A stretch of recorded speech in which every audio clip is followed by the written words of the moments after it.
Malgré le cessez-le-feu de 72 heures annoncé plus tôt cette semaine par le chef de la diplomatie américaine Antony Blinken, la situation continue d'être chaotique au Soudan.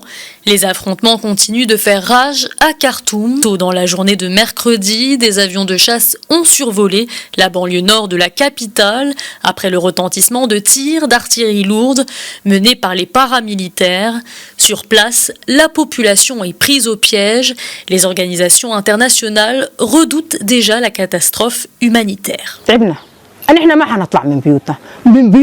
Nous sommes épuisés, on nous a demandé de quitter nos maisons, mais nous ne pouvons pas. Nous allons mourir chez nous, nos enfants vont chercher de l'eau très tôt le matin et reviennent la nuit. Et finalement, il n'y a même pas d'eau à boire. Jusqu'où vont aller Burhan et Hmeti ? Selon l'OMS, ce sont plus de 60% des centres de santé de la capitale soudanaise qui sont fermés. L'organisation internationale a également alerté sur le risque biologique énorme causé par la prise d'un laboratoire contenant des échantillons de maladies mortelles par les belligérants.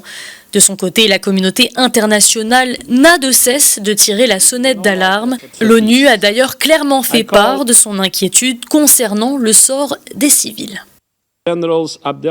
Les combats doivent cesser immédiatement. Nous avons besoin d'un effort maximal pour la paix. J'en appelle à toutes les parties prenantes de ce conflit, l'armée soudanaise et les forces de soutien rapide à faire taire les armes. Il est de la responsabilité des dirigeants soudanais de mettre l'intérêt du peuple au centre de tout. Le conflit ne doit pas se résoudre sur les champs de bataille avec les corps du peuple soudanais. Alors que le pays s'enlise dans le chaos et que les évacuations de ressortissants étrangers continuent, l'annonce de l'évasion de suspects du régime d'Omar el-Béchir, recherché pour crimes contre l'humanité, fait craindre le pire.